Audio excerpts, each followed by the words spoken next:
Well, good morning, everyone.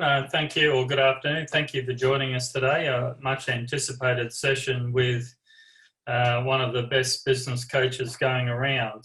Those who came to Hong Kong with us would have heard Adam speak then, and those who have been involved in some of our business coaching sessions in Melbourne and in Brisbane in the last 8 or 10 months in some of our groups there would have seen Adam in action. And from the attendees list, thank you all for joining us. I can recognise a lot of those names, and a lot of you have heard Adam speak before.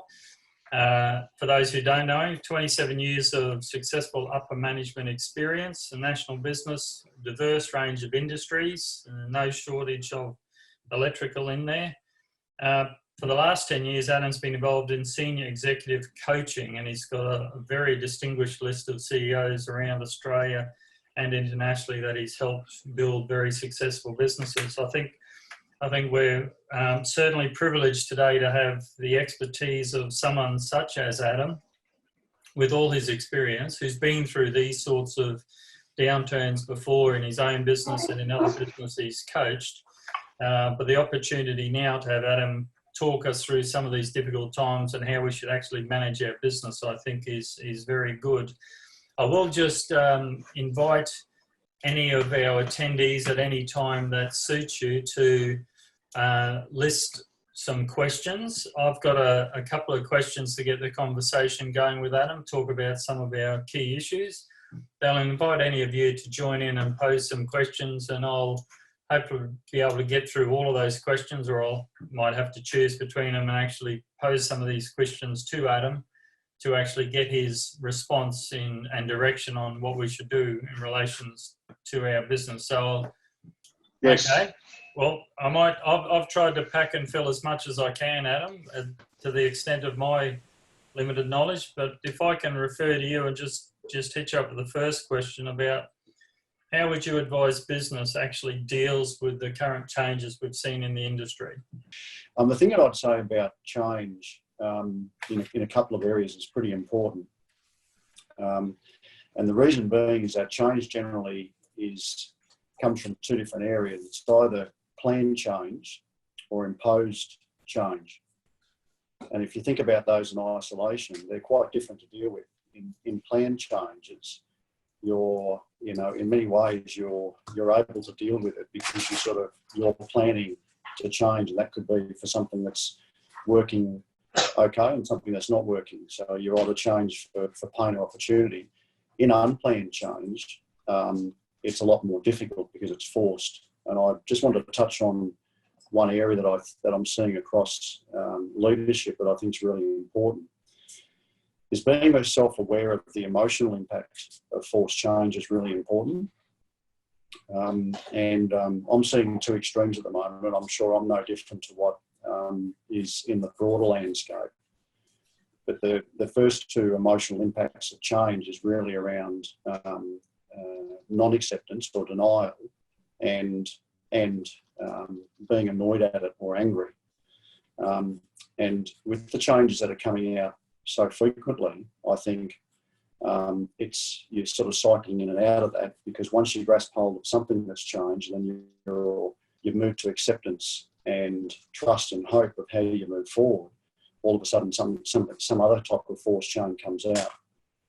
So I think the first thing is being really mindful of being self-aware of where you are with dealing with change, because once you're able to be more aware of how you're feeling and how you're dealing with it, you can then start to think about how you work with others, and that's obviously your customers, your teams and your people, and your external suppliers or stakeholders. A couple of key steps to move forward with it is, with change, it's really important that you set change goals and objectives, and they could be as simple as milestones. And you're really creating a willingness to look to how to do things differently. And that starts as a good leadership attribute. In the gym cycle, we talk about the difference between being comfortable and being in your stretch zone. Well, at the moment, the stretch is sort of becoming the new norm. So there's a lot of thinking in stretch zone, which is becoming hourly and daily and weekly. And I think it's really important that you're aware of where you are, and then aware, and you set some goals and objectives around that. Thanks, Adam. In terms of communication, look, many of our businesses are in a place where terminating staff, standing them down, other things is a realistic possibility. I just want to understand, how would we effectively communicate while dealing with this significant change? How much do we tell our staff? How much do we tell our customers? How little? What's your advice in those areas? What I've seen is, I'll just put it in the category of good, effective communication, particularly with things changing daily and weekly, is the difference between needs and wants. If you think about it, needs, what the people around you need, or your customers need to hear, is probably different to what they want to hear. And I'm sort of always taken the line in uncertainty, is that you'll be very clear on what the needs are. And obviously, an example of the needs at the moment is the safety of the people and everybody in society. And there's an element in leadership that we want to share. We really want to communicate the wants. We want things to be a lot clearer. We want things to have a lot more certainty. But I just think you've got to be really clear on what the needs are at the moment. And that's basically it, with the understanding as you move through this, the wants can be communicated. There's a communication rule, Mel, I've shared in the gym shops, which is pretty good. It's a 3-step process. And I think if you use this for your communication needs, it will help you around needs. The first one, is it relevant? And is it relevant to what people need to hear at the moment? The second one, is it factual? So can you apply some facts to the relevance that makes it real? And the third one is it helpful? And if you follow those 3 steps, is it relevant basically says, what do they need to hear today and tomorrow? Is it factual? Can you apply some facts to it in a pretty uncertain environment? And make sure you've got some facts to support it. And is it helpful? Will the person you're communicating to be better off after receiving the communication? I'll pick up on that factual issue. We, as an association, made a decision very early on in this to only communicate factual information to members. There was a lot of stories and a lot of rumours around, but we centralised all our communications with the membership, which I'm quite certain is relevant and helpful, back to what was factual, and we referred back to core government websites as the basis for all our communications. So that actually makes a lot of sense. Thanks, Adam. I've seen you draw some wonderful charts on the wall in relation to normal business cycles. I'm pretty interested in where this event sits in the normal cycle, or is this an abnormal event, and what sort of a cycle will we see coming out of this event for business in the normal business cycle platform? Mel, this is a good question, because I don't profess to be an economist, and sort of reading on, and I think I've shared with a number of the members what the normal 7-year cycle looks like in terms of the economic cycle. Unfortunately, that whole premise has been turned on its head in terms of what potentially the next. I can hear you, mate. Can you hear me? Yes, we can hear you, and we might just have to run without video to keep your connection solid. So we were talking about the business cycles. Maybe if you could just start that one again. Thanks, mate. The 4 business cycle modes, I think, which are interesting and exploring at the moment is, number 1 is how do you survive? And that's in terms of maximising immediate opportunities and start to create value. And that could be where, in many ways, the demand has shifted, and helping your businesses be really operationally led to where that new demand may have shifted to. Number 2 is strive is about determining really what winning looks like and looking out a little bit further than just surviving. So that's sort of, you're starting to get a few more wins happening, and things are becoming a little bit more consistent. Number 3 or 4 deal with more maturity of, number 3 is thrive, and that's sort of winning more, but winning more through your teams, more based on purpose, and you're at that stage where you're forming more longer term partnerships, and arriving is around how you build loyalty. That creates future business opportunities and sort of referrals. And in many ways, Mel, I've seen the landscape I'm across, businesses have actually dropped back a couple of pegs. You know, the ones that were sitting in Arrive are now sitting in Strive, and in many ways, the ones that are sitting in Thrive may be back in Survive. I think acknowledging where you are, because it is different for different industries, and of course different businesses depending on where their demand's coming from. I think being mindful of where you are in that cycle and some of the tactics that you should be considering in those is actually really important. Adam, can I just double check on the 4 points? Because it went Survive, which was about value. Then I think you said Strive. Survive, Strive, yep. Thrive is the second one. Survive, yep. So Survive, number 1, Strive, number 2, Thrive, number 3, and Arrive, number 4. So in all of your dot points, they all have to rhyme. Is that the new normal with these sorts of things? Or is that I just think it's an acronym. No, I just think it's an acronym, an interesting acronym to use about where a business, because in many contexts, the reason I think this is an interesting model to think about for where things are is that, you know, in many ways, there's lots of businesses in the economy that are having to sort of restart themselves and ensure that they're fit for purpose and they're moving towards wherever demand has shifted, whether it be new demand or existing demand.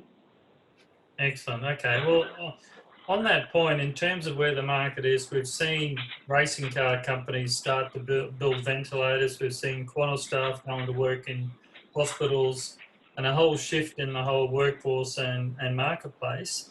How could I potentially reshape my electrical contractor business to take advantage of where the market's going right now? What sort of things could I do? I think you've got to take into consideration the 3 big waves, and this came off the back of the Australian Institute of Company Directors talking about how to best navigate through the 3. They call it the 3 waves. The first one is the demand shift. The second one is the supply shift, and then of course the financial shift. And I think if you're looking how to potentially reshape your business, I think the first one you've got to work through is the demand shift, which is obviously what I touched on there in the cycle modes, is ensuring you're understanding, has there been a shift where demand's coming from, and in the future, what will that could that slight shift be? And I think a lot of that, best I've seen in terms of how you determine that is just through intel with your customers or intel in the industry of trying to understand what changes in consumer, therefore business behaviour, what's different and what's going to be the new norm on the other side. And on the demand, Mel, I don't think anybody's got that one solved yet, but I think getting really curious about what that looks like and potentially could look like is a good place to start. Well, I've noted there, just for the conversation, and I've noted that the country sent the hundreds of thousands of workers home to work from home, which most of us are online doing now, which has completely changed our load curves and our electricity needs in the marketplace. And some of our good members like Chris Lehman have already got their advertisement up with a special new power and internet connection, everything on a standard price anywhere you want in your home. So there's already evidence of that shift in between the demand and the supply already. And I think that just on the other 2 briefly, I'm not sure we're near solving them or getting curious about them yet. I have seen some proactiveness in terms of considering the supply shift and what that might look like, and that's really about understanding what disruption could be from either your supply chain and or human resources as well, and the impact there. And obviously the financial wave, the government's doing everything they can around policies and changes and surplus and things like that to try and combat that one. But I think as a business owner, you've really got to have those 3 strategically up somewhere around demand, supply and financial, and make sure that you're considering them in your sphere both within your business and also the network of what you've got around you. Excellent. Okay. And I've heard 1,000 times that cash is king when things get tough. What particular strategies would you envisage making the most of your reserves or your cash at this point in time? I think, the cash is king statement is one that's always been around. I'd maybe put a little bit of a slightly different skew on it. I think you've got to be more in control of the levers or your cash position is really, really important, because if you're in control of where you are, you're able to then navigate out what the next steps look like. The traditional levers for cash, in terms of cash is king, is covers your areas like your pricing strategy, where your volume's coming from and the mix of your volume. You might have some areas that are slightly more profitable than other areas. Your cost of delivery, what overheads you've got, and of course your collectibles and your payables, and how you best manage those. I think the one that's interesting that I thought is a slightly different skew is really that lean and sustainable lever around overheads, Mel, and I'm seeing a lot at the moment where the new norm is going to that lean thinking, and that's about how can you actually be more efficient with less, and it definitely is stretch thinking on how you do it.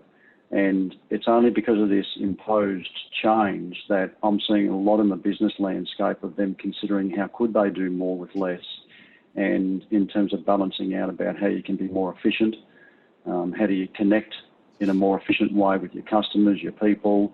And to pick up your point about product, one of the ones I'd share with you around working from home is, the businesses that are looking at lean and sustainable methods are actually saying they have goals to increase their productivity by 20% from home, where, some are saying we're going to lose productivity. But in actual fact, they're putting tools and methods in place to increase productivity. So that's 20% more efficiency that they have, which is a cash lever. Yeah, you've already got an extra volume of time. I'm saving 2 hours a day in travel, but then again, you've probably got to question some of the motivational issues and the efficiencies of staff working on their own who normally like to work in a team, and how that actually affects those overheads in the long run. Yeah. Okay, look, I've heard the federal government a lot of times talk about this issue as going to last for a minimum of 6 months. And we've already talked about managing the demand and supply shift in the short term. What about at the other end? Should we be doing something now to plan for when the market starts leveraging back towards normal? What would we do to make sure we could take the most advantage of that? I just sort of in my email, I've come up with 5 themes which I think are really interesting, and they sort of go in consecutive order, and they're all as important. So I don't think you can do one without the other. But I think the premise of this is actually being prepared for when demand comes back. Okay, now I don't know. In your question there, it talks about 6 months. And there's obviously varying views on the time frame. I think the really important thing in this part of the planning is actually being prepared through these, I'm going to call them 5 themes, as to how you position yourself to be there, to be in a position to take advantage of demand when it comes back. Number one theme I'll just talk broadly about is about, very much about being in control of today. I've just called it today. And the best learnings and of what I'm seeing out there is that be okay with being in control of your hours and your days, not necessarily your weeks and months at the moment. And if you think about it, that's been a lot more focused in hourly and daily activity to make sure that you're doing the right things around. You're being demand driven. You understand where demand's coming from, and you're being led operationally to move towards that new demand or existing demand, whatever that looks like. It's being in control today. Yep. Number two, I'm seeing lots around good scenario planning. And that takes into consideration, so the theme for there I've just kept with scenario planning, because I think that what I mentioned before around the three waves coming through on demand, supply and financial, you should be looking out to a point in time, and that might be sort of 90 days initially, or 60 days or 30 days, or whatever you're comfortable with, about what demand, supply and financial impact looks like for you and your business. I'm seeing good things about how you navigate through those next steps. In many of those three, there may not be a complete answer at the moment, and I would encourage everyone not to try to rush to solutions, but get curious about what that next step looks like in there for you. Because in the theory of scenario planning, if you understand what it looks like and you're able to take a couple of steps forward and you know that you're okay while you do that, you're moving, your momentum is forward moving, and you can move towards opportunities. And I think the third one in scenario planning is you just need to be, comes back to the unplanned change, imposed change, is make sure that you're okay with how it might shift your business model.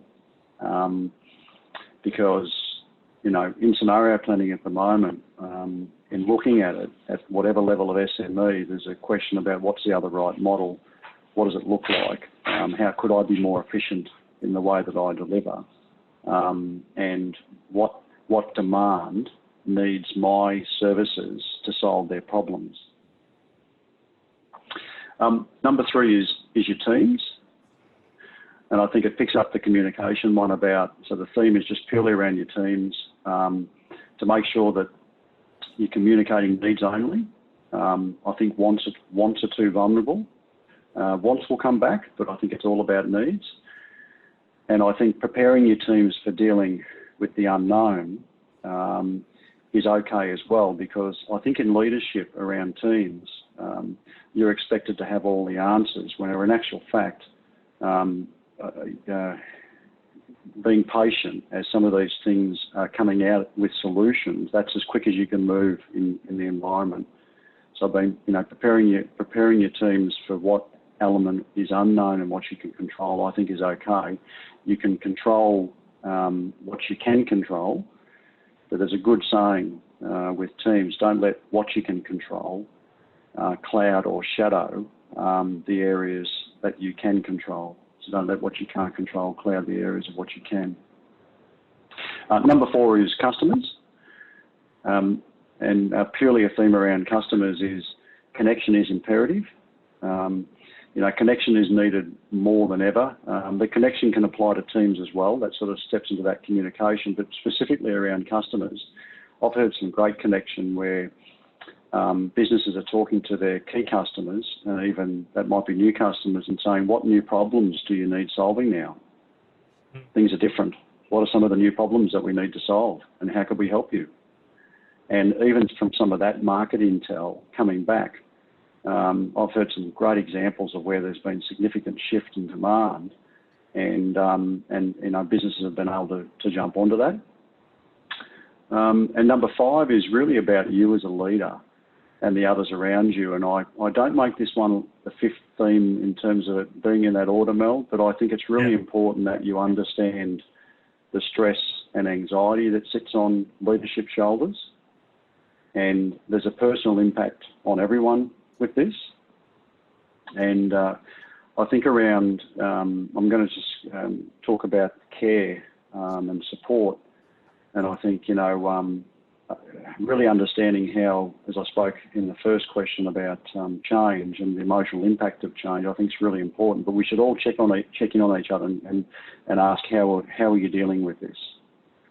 How am I coping with this at the moment? How am I dealing with this change? How am I dealing with what's happening? And then ask each other that. I just think there's a nice human side of where we can look after each other, particularly in leadership. Absolutely. And from this, Adam, we would normally build a roadmap for a business, and we may have already documented some things along those lines, but how would you create a roadmap for a business with this level of uncertainty going forward?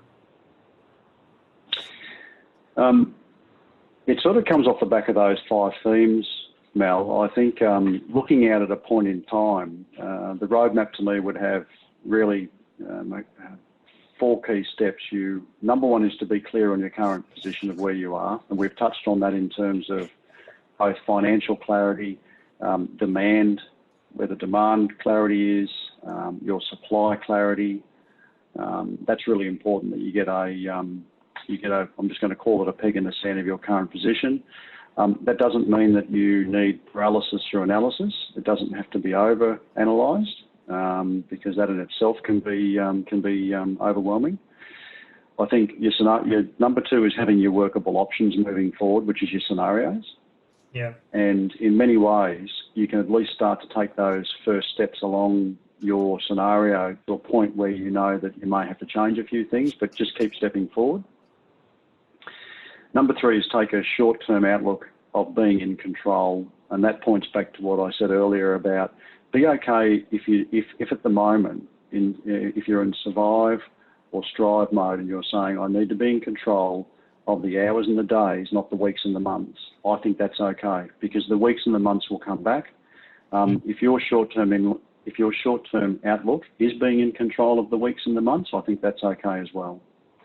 And the last point is revisit it weekly and monthly. I'm finding that from a meeting, one of the workshops we ran for the business gym for the members was around meeting frequency and efficiencies of how your meetings run. And I think one of the best things you could be doing is having shorter, sharper meetings rather than longer, periodic ones. So, I mean, I'm seeing a lot more about daily check-ins. That's obviously with people working from home. I'm seeing a lot more with weekly tactical meetings. I'm seeing, a couple of companies that are doing 3 tactical meetings a week. And again, I'm not an advocate of overloading meetings, but I think short, sharp meetings and check-ins to create key focus is a good way to, be taking those next steps to make sure you're stepping in the right direction. Yeah, Adam, I think we've picked up on that for your knowledge at MEA. The 6-person leadership team meets every morning at 9 a.m. for 15-20 minutes face-to-face on Zoom and just checks in for the day. And I think it's been a rewarding exercise. We've all got to know each other a bit better. We're all sitting in our own homes while we're having it, and it certainly keeps the organisation on track. And then those managers are meeting with their staff every day just for that little check-in, and that's been really effective, we've found so far, in actually keeping the team in tune and pointing in the same direction. So now, thanks for that, Adam. I'll just check in with the members online. We do have an opportunity now for you guys to ask Adam a few questions. I don't have any questions there yet. Now is your chance to get some industry-leading help, and I'll just reiterate some of the points that are made in terms of, we talked about change and whether it was planned or imposed, and some of the emotional impact that could come from that. We then looked at communications and the fact they need to be relevant, factual and helpful. We talked about the 4 cycles of business: to survive, strive, thrive and arrive. And we talked about the marketplace shifting and reshaping in terms of the demand shift, the supply shift and the financial shift. We then went on to looking at cash flow and some of the levers you can pull in terms of pricing, volume, and we've seen some huge impact. We all noted the 10-odd-ish% increases wholesalers have pushed out from the product suppliers. Probably a drop in volume, probably a higher cost to deliver, and then how we're really trying to work on the overheads to remain lean and sustainable, and our collectibles and payables, what we can do there. Right, I've just got an anonymous question, Adam, from someone in our group who really wants to understand what do you think about Facebook advertising? They're mainly in the domestic sector. Should they continue or adjust that, or what should they do? That's a really good one, Mel. I'm not sure I'm the best place to talk about the platform to be used. If I could pass one comment on marketing or advertising, not sure if this will be helpful, is I think the same intel that you need when I said we could go into your customers and saying, what are some of the new problems you're facing? And then working out whether your solution or service is able to deliver on that problem for them, or then helping them solve that problem through some other avenue. Is the one thing I would say with marketing is I think there's a shift. There'll be a shift with that with demand. So I would be encouraging businesses to look at where the demand shift's coming from, and even to the extent of talking to your supply network, and even talking with each other about what are the problems that exist out there in the next 6 months, or what are some of the new problems that are coming up, and how can we move quicker to get to those. Then the bridge then is marketing, about how you may want to connect with that area of demand. I think traditional connection to existing demand is one avenue. I certainly wouldn't let that go, but I'd be more conscious of where the shift's going, and then how you connect better into that through your marketing. I'm not sure if that's helpful, Mike, but I wouldn't be the best place to comment on Facebook.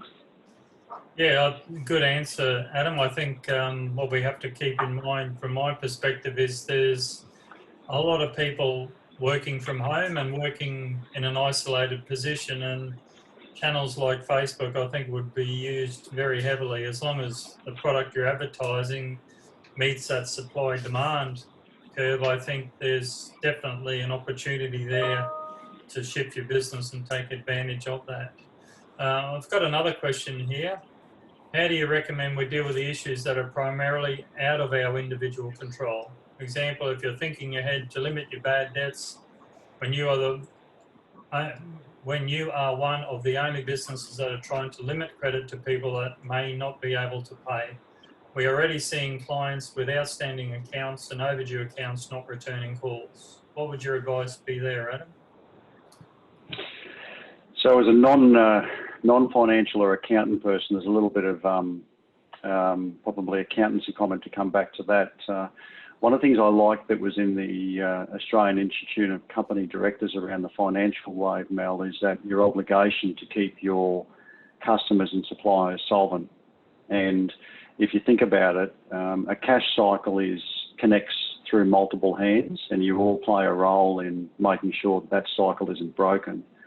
So I think there's an interesting dynamic in that in itself, in the way that the federal government is saying this is a shared problem. I think on the one point that I could comment on from some experience is just creating awareness around what that looks like, but also being prepared to have some of those conversations with the people in what I'd call your cash cycle. Because creating some tolerances, or where it's fair and reasonable for both sides, is really, really important. If it comes to a position where it's not tangible, in other words, I think that's where you're talking to your accountant or your financiers. I always say with the business, Jim, I'm perfectly placed to comment on how to keep you fit for business and maybe navigate through these uncertain times. If it comes to the element of where you've got financial distress, I think that's a professional service that you need to be talking to the appropriate people about that. Excellent, thanks, Adam. Another one here: how to choose where and when to potentially upskill your workforce without over-capitalising. What's your thoughts on that one? Well, that's a good one. I've seen that. I've been across multiple discussions and all on varying sizes of the scale of the businesses about, with the workforce that they have that is maybe not quite as productive at the moment. It's about how do they get in and complete some of these, I'm going to call them business improvement projects. And particularly with what the government has recently announced, if you've got people around, or you're able to have some of your staff around that aren't quite as productive on your normal traditional service that you deliver, is that how do you upskill or diversify the skill? Part of being sustainable on the other side of this, a number of businesses, Mel, I've seen have taken advantage of whatever this time period is to get business improvement projects completed. So that means that things that they might have had on their, I call them continuous improvement projects. They're areas of where they might have been developing systems or looking at new markets or doing different things that traditionally might take you 12 months because you've got your business as usual. If business as usual is down and you have the you're able to still engage with those resources, that how do you speed those up? So whatever this period of time is, you come back, you're actually stronger and better positioned to take advantage of the demand wave coming back than say everybody else. Excellent. I might also add that it's my expectation that in a few months' time, when we start climbing out of this, there might be some good incentives to develop training and grow as the government tries to get industry going again. So let's keep a close eye on that. Mel, can I just pass one comment on upskilling? And this is probably leads to more to business capability, is that I've already seen with the demand shift, and this is going to be obviously a really common one to mention, but I'll just share it because hopefully it will resonate with the members, is a couple of businesses that are servicing commercial markets. One of the new problems is sanitisation or cleaning. And it's really interesting that if you're a labour-driven, and in these examples, a couple of them are extensively labour-driven, is that they've been approached and said, would their labour mind, the cleaning and the sanitisation of things that need to happen at the moment, which is a new problem that they're having to do to enable to bring workforce in. And that means it's a new capability to that organisation that they can either choose to pick up and move with, or they can actually choose to outsource that and bring that in. In both examples, I've seen it outsourced, right, because they're not a specialist to deliver that service in that area, but they're learning lots more about it, and they're now starting to think that this might be a common service that they will start to deliver in the future as part of their primary service that they're delivering to the customer. I just thought I'd share that in terms of a capability shift, not just upskilling. Yeah, excellent. Okay, we've got another anonymous one here. What are your thoughts on quoting via video chats in our industry? Obviously a change in market with site visits not possible, keeping business going. What's your thoughts there, Adam? So whoever's asked that, bravo, because I'm learning as we go as well around video connection and let's just call it remote connection.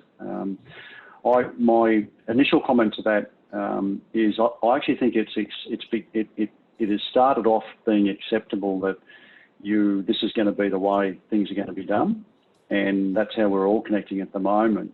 But it's going to become the new norm. So I think the more professional that you can do that, and there's lots of tools and tips out there at the moment about how you could connect via video and what that looks like and how you best facilitate that discussion. I think in many ways you're picking up the skills of what you would do face to face and thinking about how could I apply them via remote communication. So I think it's a really important skill or tool that everybody has to learn pretty quickly.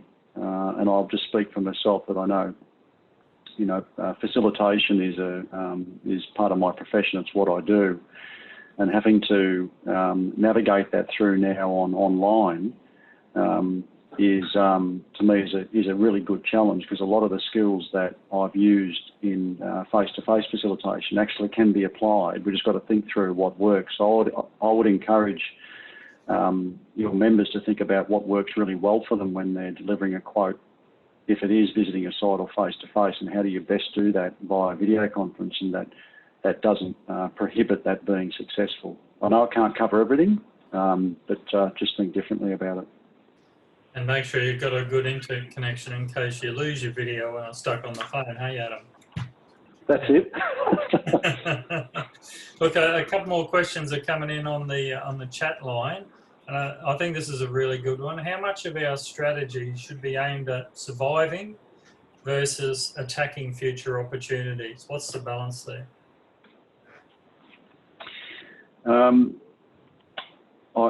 If you're in, there's probably a question about how much in control you are of your current position. And I would tend to use it's probably still sitting in in a 50-50 scenario that you've developed something that you're comfortable that you can survive. You've got some scenarios, yet your forward focus is still there looking at the demand shift and opportunities. The one thing I would say with that, though, without putting an exact percentage split on it, is that I just think, which was the point about checking in and revisiting it, you know, in your hours and your days and maybe weekly, is really, really important, because things are going to be changing.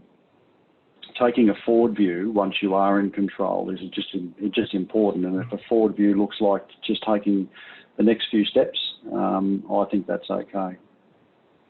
Excellent. And it might be one last question we've got here before we wrap up from Sarah. How often should we be communicating changes to our staff, particularly site staff? I could write a new policy procedure every day, but we are trying to limit to every second day unless very critical. What's your thoughts on frequency, Adam? I think, thanks, Sarah. The frequency of communication and connection is really important. So I'd say frequency is really important. I'm seeing organisations sort of update daily, and I saw there's one or a couple of organisations which are choosing to communicate twice a week with their customers, twice a week with their staff and once a week with their customers. As long as it's short, sharp and exact, and it's primarily driven around needs, and using the rule that we had up there before, I think that form of communication in terms of an update, frequency is actually really important at the moment. So I would encourage the frequency to be frequent. I think the element of, and that's the needs, I think as wants start to come in, Sarah, I would encourage you and others around, as things you're starting to look a little bit further out with this, about connecting direct, you know, in other words, if it's a customer communication, I'd be encouraging that connection to be direct with each customer around wants. So I think communication's got to be broken up into what do they need to know quite frequently, but what would I want them to know about the future? And as you're starting to grasp that, I think that's more of an individual thing that you might choose to communicate direct with customers. And if it is your people, you're connecting maybe direct with the people that can then pass these things on. More direct approach than a blanketed approach. Excellent. Righto, Adam, I think we're nearly up to time. I might just call on you if you've got any last closing comments to share with our attendees today before I wrap it up. Mel, the only thing I would, in addition to all that, you know, firstly, thank you for having me, inviting me into this. I think, you know, the thing that around SMEs, there has been a massive disruption, and I think, you know, there's an element of what we're able to control, and I think the other part of that is that we can do our best to influence the outcomes of the things that we can't control.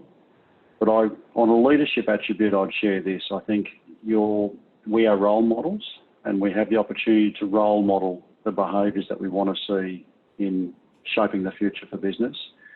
So I think around your individual roles, I would really encourage you to be thinking about what are the behaviours and the things that I can be doing that are going to role model the right things that I want to influence in my business and in my industry. I think we're all role models. It's really, really important. And the second one thing is around change. And I think the speed of change, and I only had a phone call earlier this morning with a business owner dealing with as much change as everyone else at the moment, trying to work out what the answers are. And I'll just say to you all, don't rush to solutions. You're not expected to have the answers for everything. What you're probably expected to do is to note the question that you need to ask and go and find the answers. And I would encourage that through MEA. I'd encourage it through anything. But all of these things, some of the things that you're facing at the moment, is you're not expected to have all the answers. Just grab the question, which is, how do I solve this, or what do I do with this, and then be prepared to reach out and talk to people and ask people. That'd be the two final things that I'd share. Thanks, Adam. I really appreciate it. And on behalf of everyone attending, I really wanted to thank you for your time today. I I think that's very high quality advice and very pertinent in the current uncertain times. For those who are wanting to connect with Adam further, just keep an eye on our coaching program. We're finishing up our first 2 trials, and our honest plans for next month were to start some virtual coaching via Zoom or Skype. And I think we probably have to shift with our demand and move that program to this platform very quickly. And so keep an eye on that in the next few weeks.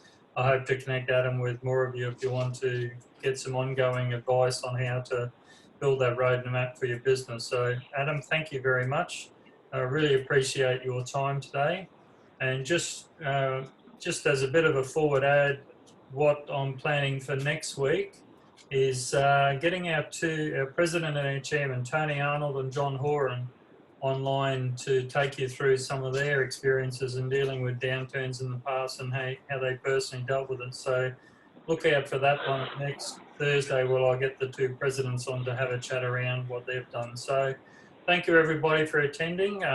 We do have to wrap it up now. We've got other commitments, but I really appreciate your attendance, and we'll be in touch soon. Thank you very much.